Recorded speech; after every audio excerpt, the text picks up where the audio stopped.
शस्त्र इस आत्मा को काट नहीं सकते, अग्नि इसको जला नहीं सकती, जल गीला नहीं कर सकता, वायु सुखा नहीं सकती।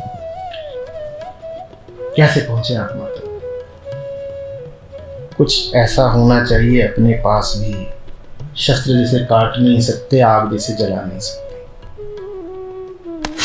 जब चोट लगे तो भीतर ही गूंज उठे, नैनम चिरम नैनम धरती पाप।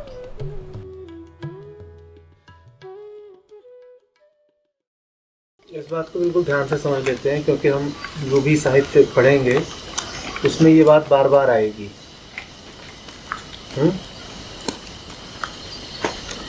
कबीर 84 का फेरा 84 का फेरा बार बार कहते हैं। ठीक है, ये क्या है? इतनी योनियां हैं, इसमें बार बार आते जाते रहते, इसका अर्थ क्या है? इसका अर्थ समझिए साफ साफ। जब भी कुछ बचा हुआ है वो समय में आगे जाएगा। आप कुछ हैं इस पल में,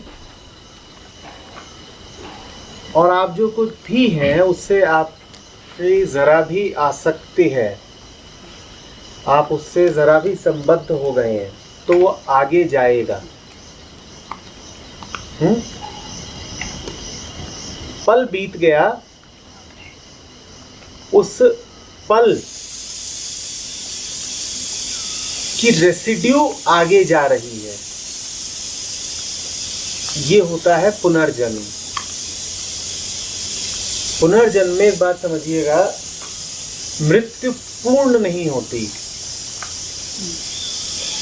आधा मरे होते हैं और आधा बच गया होता है, अवशेष रह जाते हैं, रेसिड्यू रह जाती है। समझ रहे हो बात को? आप अभी कुछ हो, अगले क्षण में आप पूरे नहीं हो पा रहे। आपकी मृत्यु पूर्ण नहीं है और आपका जन्म भी पूर्ण नहीं है। पूर्ण मृत्यु का क्या अर्थ होता है? पूर्ण मृत्यु का अर्थ होता है कि अभी जो है वो अभी ही खत्म हो गया, आगे ले जाने के लिए कुछ शेष नहीं है। जब भी आगे ले जाने के लिए कुछ बचा रहेगा तो उसी को कहते हैं कि चक्र अभी चल रहा है। बात आ रही समझ में? The carrying forward of residual identification. उसमें कोई वैसी बात नहीं है कि आदमी मरता है तो उसका कुछ रह जाता है देह के अलावा, जो एक दूसरी देह लेकर के पैदा होता है। नहीं, ऐसा कुछ नहीं है।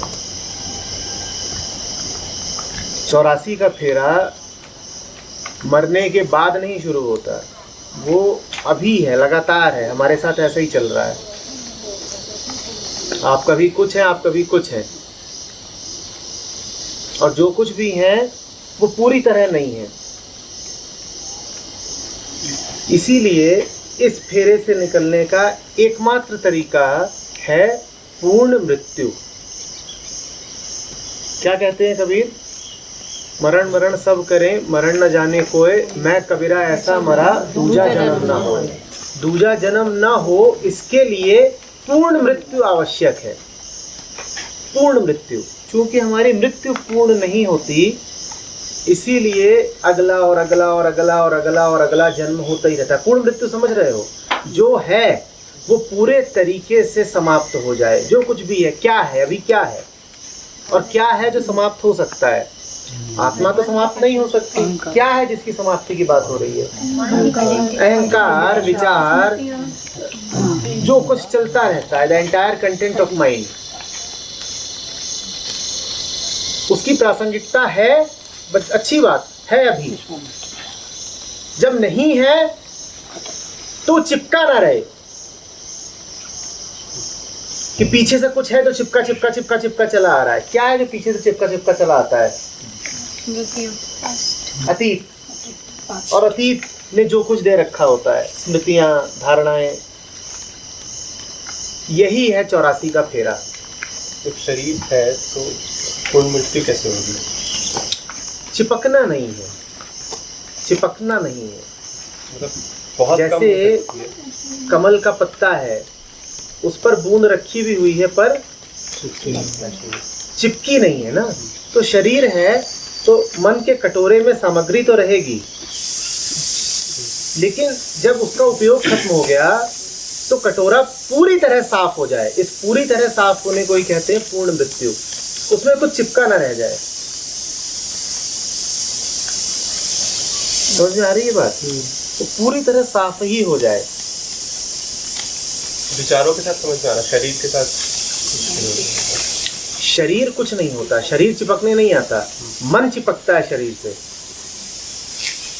मन होता है ना, बॉडी आइडेंटिफाइड, देहाभिमानी मन होता है, मन ना चिपके। क्या तुमने ये सुना है कि मनाभिमानी देह होती है? देहाभिमानी मन होता है ना, मन ना चिपके शरीर से। मन किसी भी वस्तु से चिपक सकता है, देह भी उसके लिए एक वस्तु है, विचार भी उसके लिए वस्तु है, अतीत उसके लिए वस्तु है, उसको तो चिपकने का बहाना चाहिए। तो ये जो चिपकू मन है,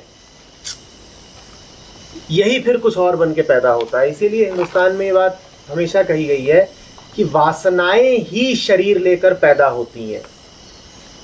तुमने साधारण तौर पे भी सुना होगा कि अतृप्त इच्छाएं अगर रह गई हैं तो दोबारा जन्म होगा। अब बात समझ में आ रही है क्यों कहा जाता है? क्योंकि कुछ अभी चिपका हुआ है। इसका मतलब ये नहीं है कि तुम्हारी अगर अतृप्त इच्छाएं हैं तो तुम दूसरी देह लेके पैदा होगे, वो बात लाक्षणिक है। लेकिन इशारा किधर को, इस बात को समझो। तुम्हारी जो अतृप्तियां हैं, जो अपूर्णताएं हैं, वही समय में तुम्हें आगे बढ़ाती हैं। उन्हीं के कारण समय जिंदा है। अतृप्ति ना हो तो समय नहीं रहेगा। इसी को कृष्णमूर्ति कहते हैं एंडिंग ऑफ टाइम। समय तभी तक चल रहा है, समय की धारा तभी तक चल रही है जब कहीं कोई प्यास बची हुई है। प्यास खत्म, समय खत्म।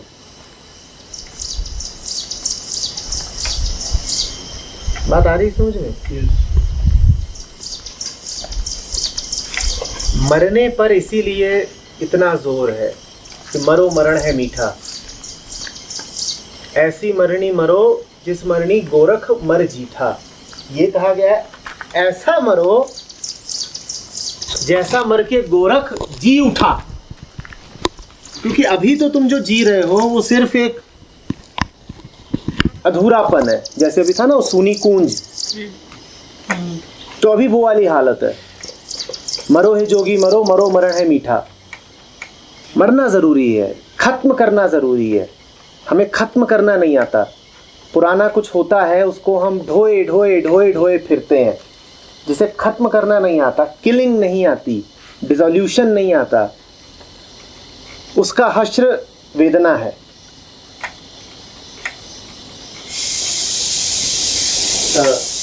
मैं थोड़ा सा ये मरण जो है, हम लोग भगवान तत्व से बने हुए हैं, यानी पंच तत्व से। भगवन अगर ये पंच तत्व हमारे यानी शरीर से छिन जाता है तो शरीर मर जाता है। इस पे आप क्या मत है आपका? नहीं, शरीर की कोई मृत्यु नहीं होती। शरीर कहाँ मरता है? आपने कभी शरीर को मरते देखा है क्या? मन मरता है। आपका शरीर है, मेरा शरीर है, इसका एक एक अणु परमाणु अमर है। आप मर जाइए, मैं मर जाऊं, हम राख बन जाएंगे। मरा क्या? क्या मरा? शरीर तो पूर्णतया अमर है, क्योंकि शरीर पदार्थ है। दो ही चीजें हैं जो अमर हैं, आत्मा और शरीर। मन मरता है। क्या कभी शरीर को डरते देखा है मृत्यु से? आपके नाखून कांपते हैं क्या? नाखून कहने आते हैं मुझे डर लग रहा है। मृत्यु से कौन डरता है? मन। अगर शरीर मरता होता तो शरीर को डरना चाहिए था, पर कौन डरता है? शरीर अमर है। जो भी कुछ होता है, शरीर में जरा आती है, वो जरा क्या है? समय है। और समय कहाँ होता है? मन में। शरीर पर चोट लगती है, क्या वो चोट आपको अनुभव होगी अगर मन सोया हो? नहीं। तो पीड़ा किसे होती है, शरीर को या मन को? शरीर में जबरदस्त ऑपरेशन चल रहा हो, पूरा शरीर खोल दिया गया हो, क्या शरीर आपसे कहने आएगा कि मुझे दर्द हो रहा है? यदि मन ट्रैंक्विलाइज्ड है, सारा खेल मन का है, शरीर का कुछ नहीं। ये तो जो पंचभूत की आपने बात की, पंचभूत तो ये रहे, प्रकृति है, अमर है। प्रकृति कहाँ मरती है? तो जो बुद्ध का महानिर्वाण था, जब तक शरीर रहेगा तब तक पूरी मुक्ति नहीं है। बहुत आखिरी की बात है, वो सूक्ष्म सा अंतर है उसको। हमारे लिए इसमें जो काम की बात है वो यही है कि हमें खत्म करना नहीं आता, हम फुल स्टॉप लगाना नहीं जानते, समझ रहे हो? पूर्ण विराम लगाना सीखिए। खत्म सो खत्म, मुर्दों को मत ढोइए, मन को कब्रिस्तान मत बनाइए कि उसमें अतीत के मुर्दे भरे हुए हैं और आप उनको ढो रहे हैं और ढो रहे हैं और ढो रहे हैं। मन को हल्का रखिए, ताज़ा रखिए, और इसमें कोई बहुत बड़ी बात नहीं है। बात है कि हमारा जन्म भी पूर्ण नहीं है, हमारी मृत्यु भी पूर्ण नहीं है। तो मृत्यु पूर्ण नहीं है क्योंकि हम हर पल मर रहे हैं, लेकिन जन्म पूर्ण नहीं है। देखो, अहंकार न तुम्हें पूर्ण जन्म लेने देगा, न तुम्हें पूर्ण मृत्यु देगा। वो दोनों से डरता है, वो दोनों से डरता है। मरने के नाम से बहुत खौफ खाता है, और जन्म से भी वो उतना ही खौफ खाता है। क्योंकि जन्म का क्या अर्थ होता है? नया जन्म, कोई अधूरा जन्म थोड़ा ही। हमें ये तो दिखाई देता है कि हम मरने से डरते हैं। आपने कभी गौर नहीं किया होगा, हम जन्मने से भी उतना ही डरते हैं। और जो मरने से डर रहा है, स्वाभाविक ही है कि वो जन्मने से डरेगा।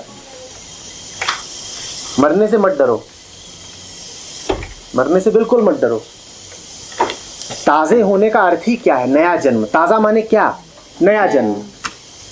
ताज़े तभी तो रहोगे ना। ताज़ा हम सब रहना चाहते हैं, मरना कोई नहीं चाहता। अभी संभव कैसे है? ताज़ा सब रहना चाहते हो, मरना कोई नहीं चाहता, ये संभव कैसे है? नहाने जाते हो, नहाने की क्या प्रक्रिया है?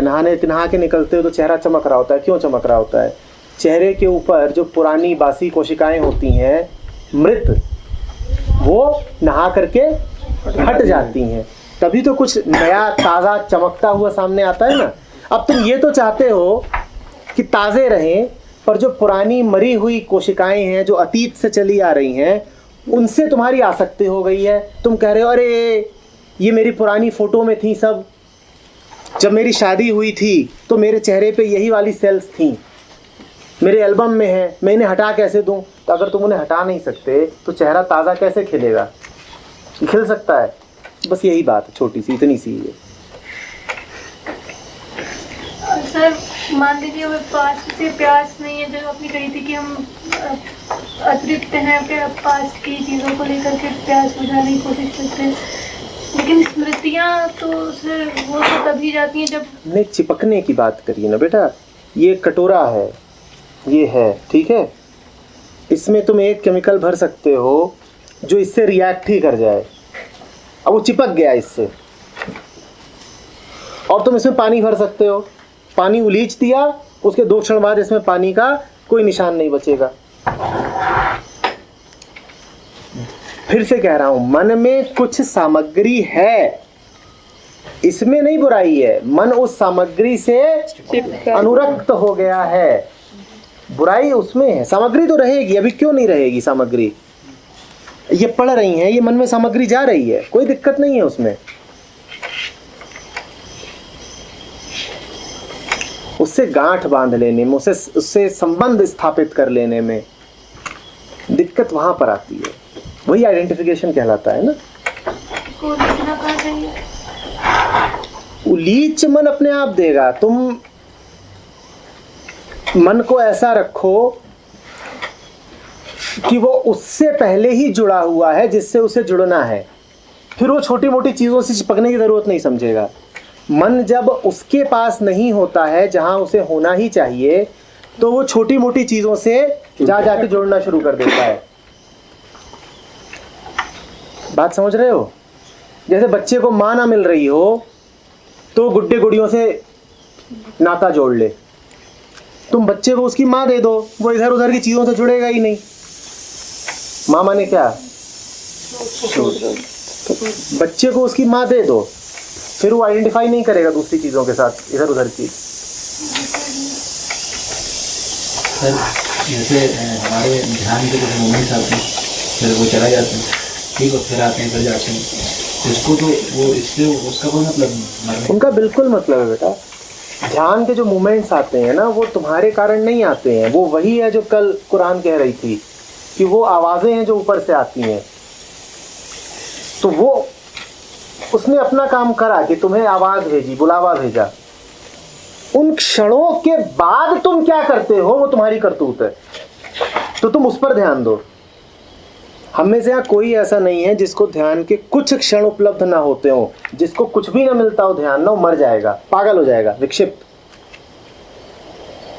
तो हम में से हर कोई ऐसा है जो कभी कभार बिल्कुल शांत हो जाता है।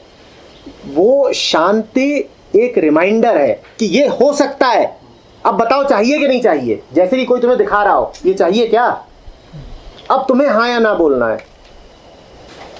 वो तुम्हें बीच बीच में डेमो दिया जाता है, डेमोन्स्ट्रेशन है वो कि ऐसा संभव है, अब बताओ जिंदगी ऐसे बितानी है। अब तुम हाँ बोलो तो और मिलेगा, हाँ बोलो तो और मिलेंगे वैसे क्षण।